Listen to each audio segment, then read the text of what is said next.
Hey, what's going on, everybody? Check this bike out. This is a sweet Harley Davidson Trike, all right? I mean, just beautiful bike. I've already removed the front fairing, as you guys can see. I just want to, man, you know, it really does matter who does your bike, okay, guys? Like, it absolutely matters who you get to do your bike, okay? So, let's talk about the first thing here that I don't like. So these wires were cut. These are the factory wires. They're going into you know, just the normal basic line out converter, right? Now what's aggravating about this is that they literally make a line out converter that plugs right into the Harley connector. So if you were going to go that route, which I don't suggest, I suggest the DSP in all situations here, but if you were going to go this route, you could just use the line out converter that plugs right in, and you don't have to cut any of the factory Harley Davidson wiring. All right, well, let's keep going, okay? So they have a sound digital amplifier, great amplifier. They work just fine. Did you guys see what I just did? There's no Velcro or anything on this amplifier. It just literally slid in and slid out. I didn't do anything to this, guys. I didn't remove any screws or anything of that sort. Oh my God. Oh my God. Maybe you guys can see what I'm seeing right now. Maybe you guys can see what I'm seeing right now. They use an 8-gauge wire. Oh, okay, wait. I'm gonna tell you what actually just happened. I was just thinking, I'm like, I know they're not running this amplifier off a 16-gauge wire, but back here, there's some really cheap wire hiding. It just slid out. Okay, and I'm pulling it out some more. Okay, so it just slid out. Very cheap wire. Definitely CCA wire, not oxygen-free copper wire. I don't care what it says on it. It's definitely not oxygen-free copper wire. You can feel it. So it just slipped out of there. Okay, so that's definitely not tight enough at all. That's weird. This wire is terrible. Guys, like I said, it absolutely matters who installs your audio system. Now, this equipment is nice, right? So you have some Euphoria speakers. You have some Euphoria speakers up here, right? You have some Euphoria speakers, like we just saw, sound digital amp. Some additional Euphoria speakers. I'm assuming some Euphoria tweeters, but let's open this up and check it out really quick. So these are some PRV tweeters, definitely a downgrade on the tweeter side. Okay, let's see what we have here real quick. They have a 1600 watt the Carbon XL Euphoria Expert mid bass driver, 10 inch. All right, then we have a Moto 800.4 over here.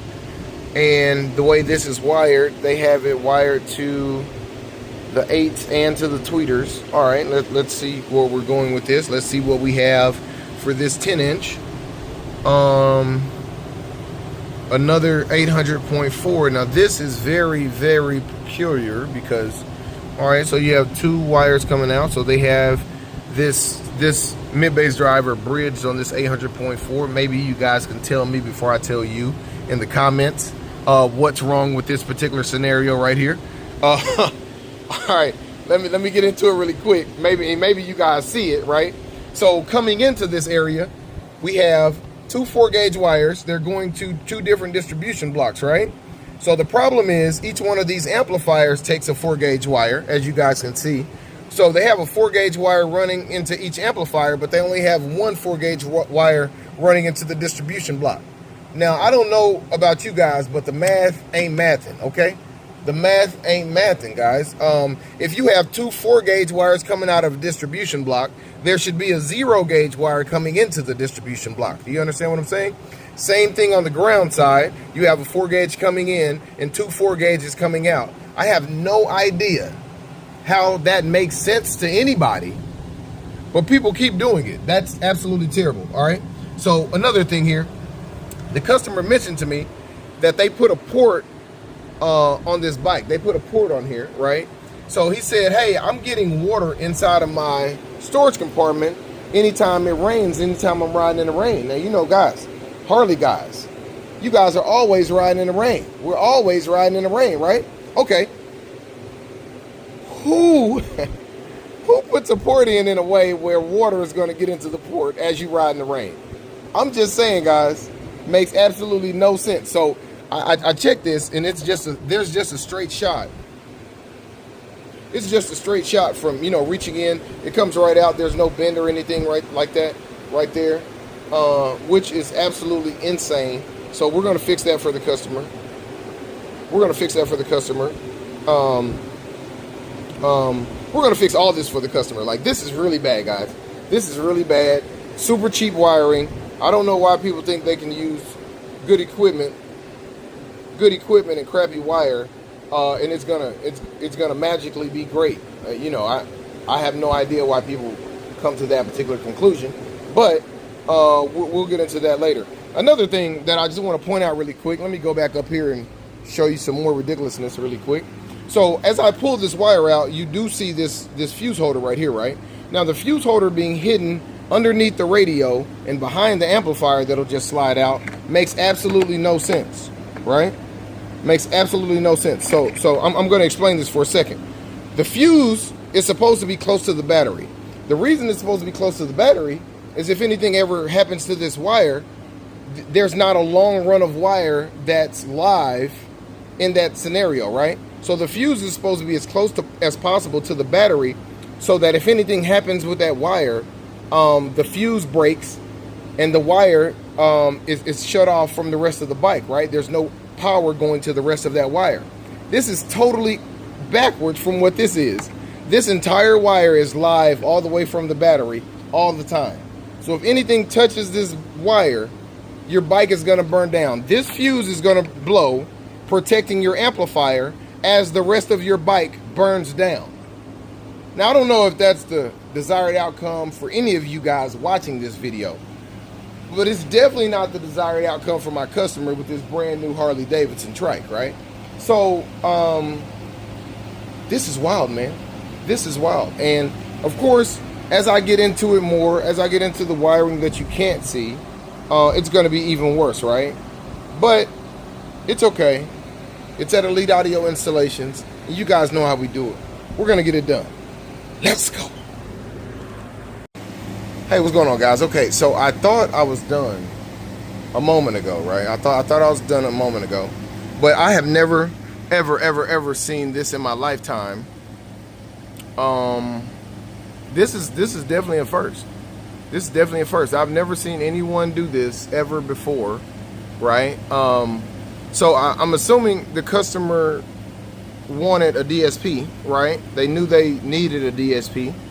So they installed a DSP, which you guys see right here. I have not removed any wires. As a matter of fact, I added that wire back because I wanted to see if this amplifier was going to turn on. So the amplifier did turn on, still no audio out of the entire system.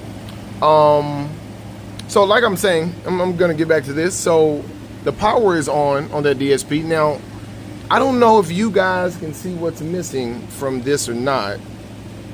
Okay. There are no RCAs actually going into this DSP. I'm like, okay, all right. Well, maybe, you know, maybe they used high level in, right? But then again, okay, let's go back over here, and they have the speaker wires running to this line out converter. Okay, so, all right, hold on. So they hook up the power anyway on a DSP, but they never actually use the DSP. They use a line out converter for the audio for the customer when he's paid for a DSP. So they just power it up, stick it in there, don't connect it to anything, and say, oh, we're good. This is absolutely unbelievable, guys. But, you know, it's here at Elite Audio Installation, so we are going to get it right for sure. Let's go. Okay, guys, so we're in this area under the seat now. Let's see what we can see here. All right, let's see what we can see here. All right, well, I do see one fuse here. So this is the wire that makes absolutely no sense, that's running to the front of the bike, and the fuse is up here in the front of the bike.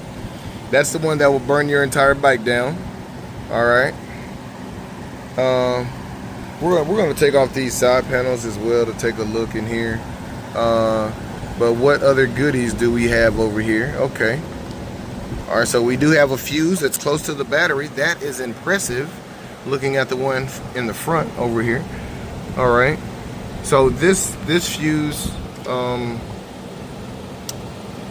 this is of course the one running to the back.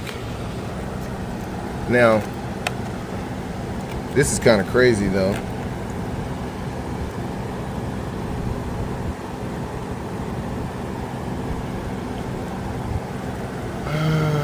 Okay. Yep, that's that single 4-gauge wire running to the back. That's not that CCA wire. It's not even oxygen-free copper wire. It would still be wrong, of course, but it's not even. It won't even carry the power of a regular 4-gauge wire. Crazy, absolutely crazy. Like, the things I've seen on this bike so far is just, it is like honestly just mind-blowing. Like, how could somebody